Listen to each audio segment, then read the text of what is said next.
Okay, day 5, policy pack. Thanks again for your purchase. We continue to appreciate your support that you give us here at KTK Consulting, and we sincerely hope that everything you are purchasing from us and getting from us is helping you. I'll normally say this in, but I'll say at the start, if you have any questions or any concerns, please don't hesitate to reach out.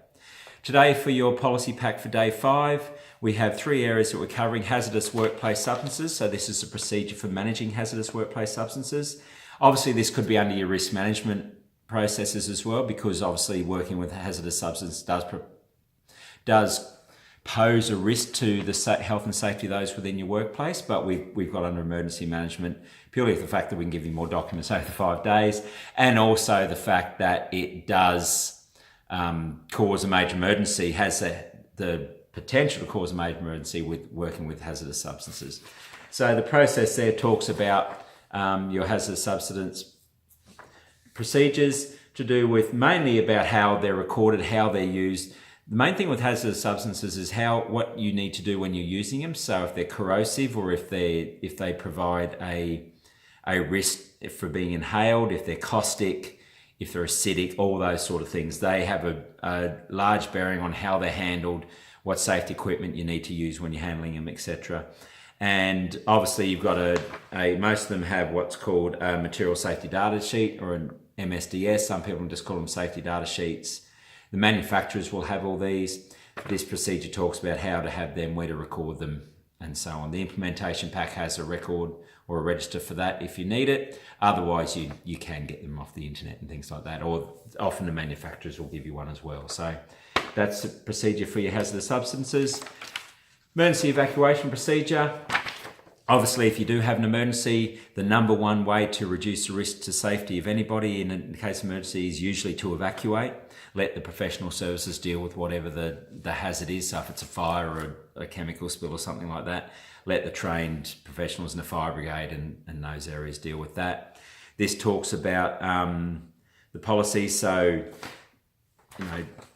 obey directions from the fire wardens, don't use the lifts, remove your high heel shoes, don't take belongings with you. All those usual things that you have within a fire evacuation or an emergency evacuation are listed within this policy and procedure. This is something, again, that you normally would go through with your staff. It will also have in here, you should probably add in here, how often you're going to undertake emergency evacuation drills. They are critical under legislation that they are undertaken. I think it's every couple of months, but each state or jurisdiction is different. So double check that with your online work cover bodies. But it will talk about that in there as well. It will also talk about clearly marked emergency assembly areas and the like. It might be the paddock across the road. It might be the park down the end of the street. It might be... I used to work in the city in Brisbane, and it was a botanical garden, so we had a path that we had to get to go to there. So all that's covered in your evacuation policy and procedure. And finally it's called a fire safety procedure. It's more a checklist, but we've included in the policy pack. Basically, it just talks about making sure that keeping your business fire safe, are your staff fire aware, is the business fire protected. We talk about evacuation and the like. Again, could go under risk management, but have you got all your ducks in a row to make sure that you are protected in the case of a fire? Talks in here about insurance. So is your insurance right?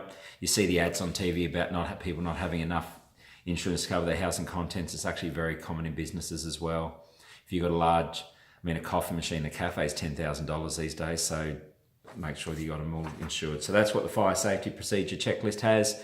So there are your 3 policy documents for day 5: emergency evacuation, workshops, hazardous substances, and fire safety. As usual, any problems, please let us know.